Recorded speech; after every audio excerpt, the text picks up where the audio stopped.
Welcome to Bad Gear, the show about the world's most hated audio tools. As a professional music technology clown, I have become immune to gear acquisition syndrome. All my purchases are meticulously planned out based on quantifiable parameters like resale value, repairability and actual utility in music production. However, today we are going to talk about the 2001 Yamaha DX200, an overpriced contraption notorious for its questionable build quality, sonically surpassed by freeware plugins and riddled with more UI limitations than a Volca. Why did I buy this? At the first glance, the DX200 is ticking all the DX7 synth engine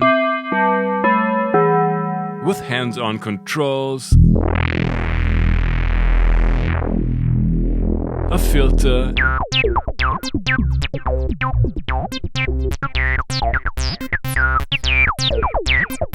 an FX section, and a Rumpler. Boxes. It's true, at the core of what seems to be a 2000s version of a Digitone lies a mono-timbral 6-operator FM engine with a maximum polyphony of 16 and, hell yeah, full patch compatibility to Yamaha's original 80s Icebox.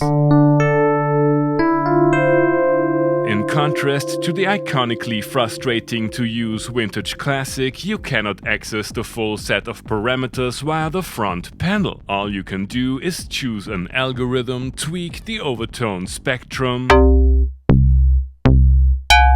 dial in the amount of FM ugliness,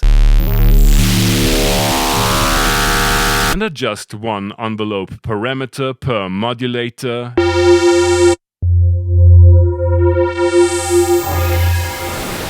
And a full-fledged ADSR for the carriers. Yamaha was kind enough to include the unison parameter known from the DX7 Mark II, basic LFO facilities,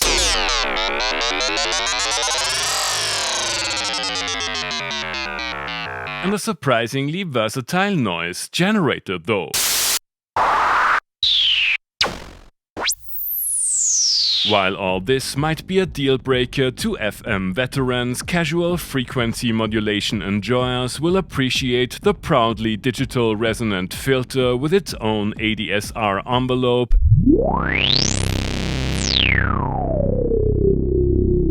and the FX section with a hidden reverb algorithm and a very 90s distortion stage. You can spice things up by using the scene functionality, allowing for seamless morphing between two patches.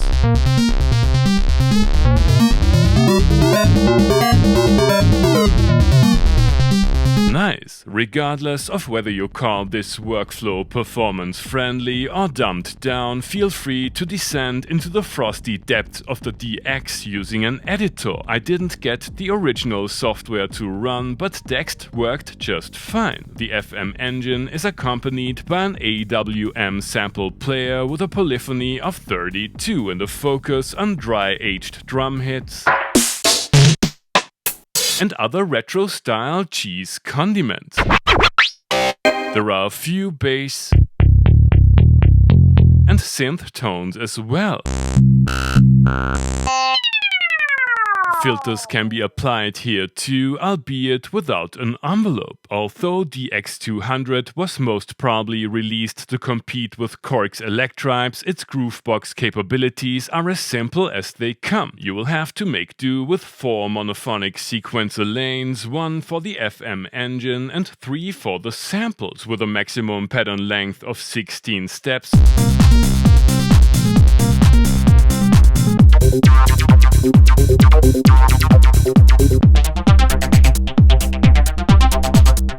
Small hiccups each time you switch patterns and a slightly convoluted workflow. You can, however, program simple melodies using the rhythm tracks and implement parameter automations of up to 8 bars using the free EG section.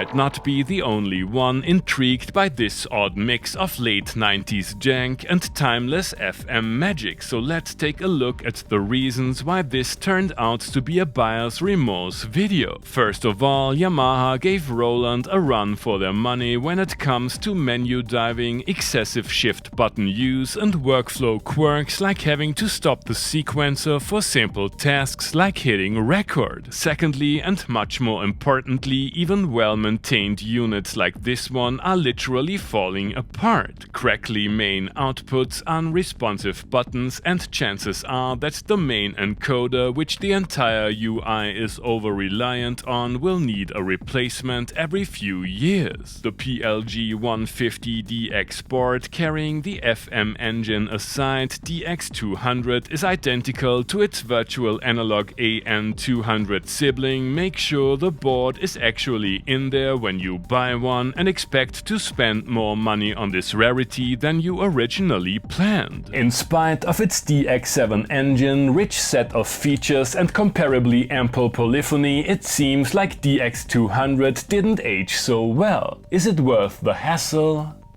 You have already heard the Groovebox in today's intro tune. Slick FM tones, new metal distortion and crusty Rompler drums. What's not to love? I wanna know if the limited real-time controls can hit the spot.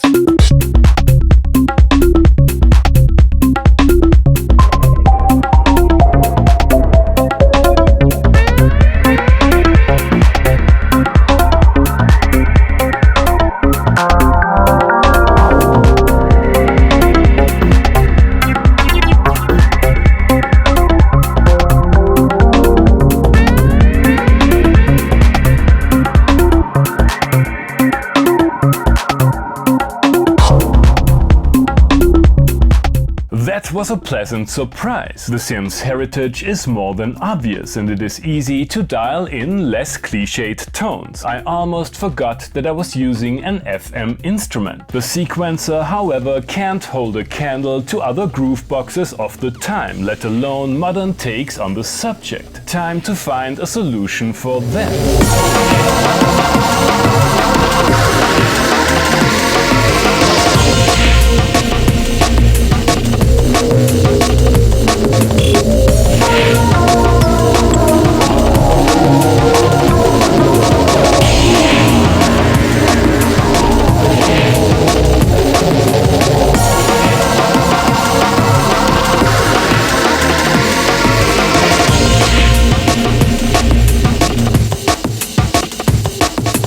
That escalated quickly. 2 layers of 90s digital distortion are certainly an acquired taste, and I'm pretty sure Yamaha sampled their snare from the exact drum break I was using. Although the synth engine is basically a DX7, the filters and added effects turn it into a unique sounding instrument. Let's put it to the test in a real mix like this satisfyingly cheesy, speed garage inspired anime game adaptation Funkenstein.